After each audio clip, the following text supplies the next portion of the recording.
What's so interesting about this deal to me is like, again, comparing it to Bosa. Bosa, you're making him the highest paid, not just defensive end, but defensive player, non-quarterback in the league.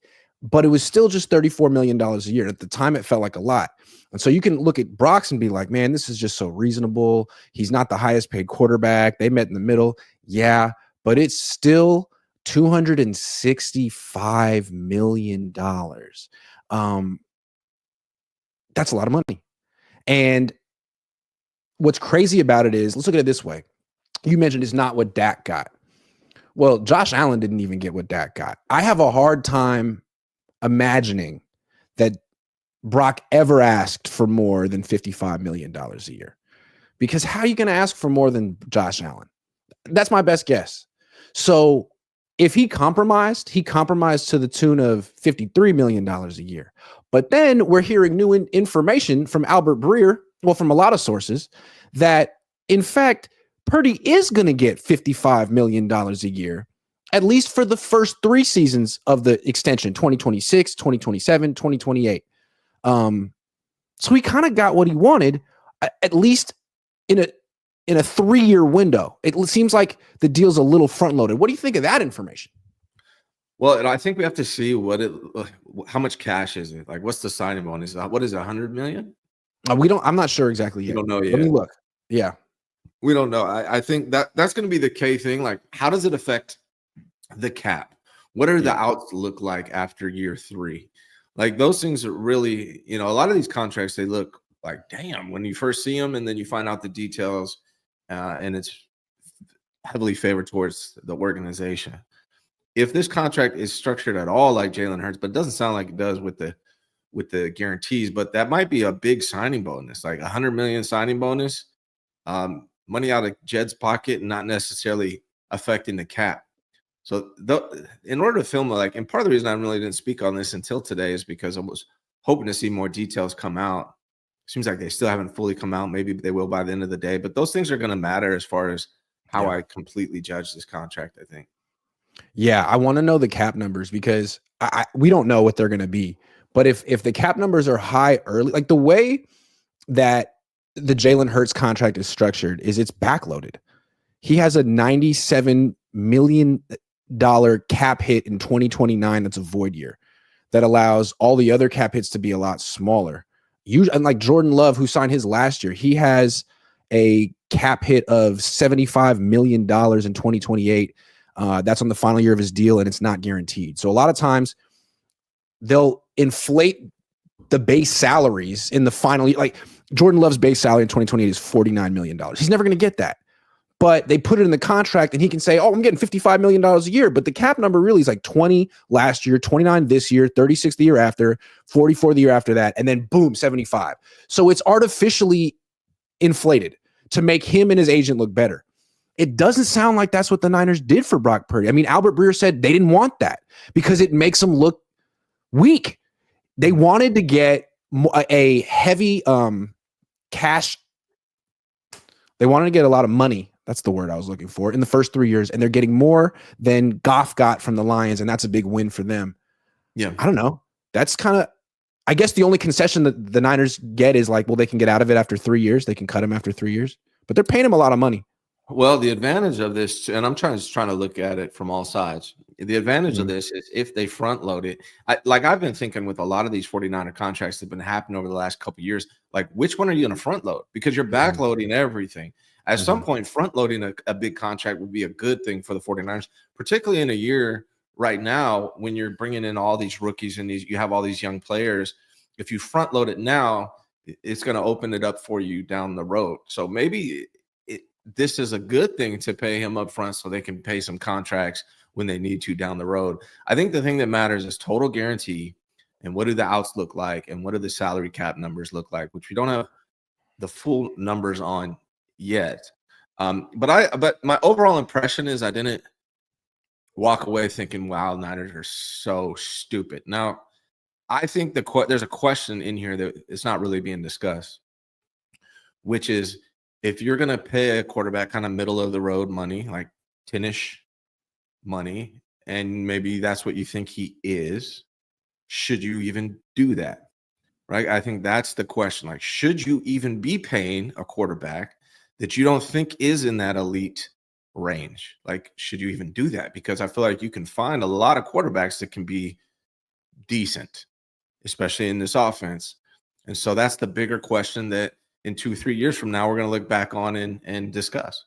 Yeah, to me, the organizations that give out top of the market money or close to it, top 10 money to a quarterback who's good, not great, are not the elite organizations. Miami, Jacksonville, Dallas. That's what they do. And I think when you got to question the Niners' motives for doing it, because they know he's not an elite quarterback. But I just can't get over the fact that it seems to me that Brock essentially got what he wanted. I don't think he asked for $60 million a year. If he asked for 55, he got it for the first 3 years. And maybe the Niners concession was like, all right, we'll give you $55 million a year, but this is going to be a 3-year deal. And we're going to call it a 5-year deal. And there'll be some, non-guaranteed years tacked onto the end with lower base salary that actually make this look more team friendly than it is. But we'll give you the $55 million a year, but it's a 3-year deal with our discretion to keep it going. Prize Picks is the best place to win cash while watching sports. The app is really easy to use. To make a lineup, all you have to do is pick more or less on a few players' stats. You can play Prize Picks in over 40 states, including California and Texas. Best of all, Prize Picks will give you $50 when you play your first $5 lineup. Win or lose, you'll get $50. Basketball season is here, and there's no better time to get in. Just use promo code COHN, COHN, and download Prize Picks now. I think when we look back, it's going to be about what Brock Purdy do we get moving forward? Do we get the Brock Purdy from last year? And what team do we get moving forward? Is this going to prevent them from building the team like they had in 2023, where they are highly competitive and can go to the Super Bowl and compete for a Super Bowl trophy? If it prevents it, then it's going to look back. We're going to look back and it's going to be a bad contract. Now, the Niners could really benefit from this contract by locking him now. If he gets back to his 2023 performance level, then this will end up being a bargain in 2-3 years when the number continues to rise. So it's really all about Brock Purdy's, how he performs and his health, right? That's another question that you brought up that it has surprisingly been not talked about in this offseason very often. It seemed like Brock Purdy was nursing a shoulder elbow injury last year. In 2023, his arm looked stronger than it did in this last season. So I don't know if that was a temporary injury, and I'm sure maybe I would hope the Niners, before investing $250 million, and looked into this, and then it's something they're not concerned about. But I think, just like when we judge rookies, it takes 2 or 3 years to really understand. We'll have to see what Brock Purdy we get on the field in these coming years to really understand if it was a good contract or not. That's why, that's one thing that Purdy has in common with Tua, in my opinion. Like with Tua, when you look from afar, no one really wants Tua to be their quarterback, because no matter what numbers he puts up, one, you feel like it's part of the system. It's a product of the system and the supporting cast. And two, so many concussions. Like, you don't want to be responsible or dependent on someone who could have another one. He's had 3 or 4. Brock seems kind of similar. Like, he's injured his throwing arm 3 times. Yeah. The first time was catastrophic. The last 2 times were last season. And it seems like it's had an effect it's taken a toll. So I think that's why when the Niners did this extension, probably teams around the league, we already know what Puka Nacua thought. a lot of teams are thinking like, good luck with that. Yeah, they made this decision, I think, a lot just about who the guy who Brock is as a person and as a leader.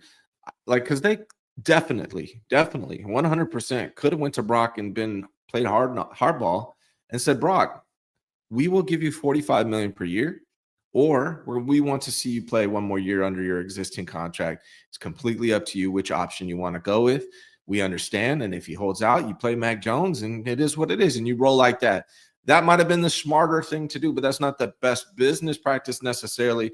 Especially if you believe in Brock the person and Brock the quarterback, and you think he's the quarterback for your team, that $8 million difference that they would have saved per season, maybe not worth it to them. But they did have all the leverage in this negotiation, and they didn't really play hardball with Brock necessarily. Yeah, just to bring it back to that before we move on, best business practice. Debatable. It's You know, is it the best thing for the 49ers organization? Is it the best thing for their football team to spend that much money on this player? Debatable. I mean, I think what it does is, I mean, they keep saying it, no drama. They have everything squared away. We have our quarterback. We don't have internal strife. We're not haggling publicly. That's great. But that doesn't mean you're going to make the playoffs. That doesn't mean you're going to win a Super Bowl with Brock Purdy making this much money. I mean, drama isn't great, but you know what? I like it. How much like if they didn't have the Trent contract last year and the Brandon Ayuk contract last year, how would they approach this negotiation differently? Maybe they're a little gun shy from that situation. Like, man, we don't want to go through that again. Let's just give him a fair contract. Brock is fair. We'll meet in the middle, get this thing done with, and move forward. I'm not so sure if that Brandon Ayuk situation didn't happen last year, if that's how they would have approached it this year. But maybe that kind of wore them out a little bit.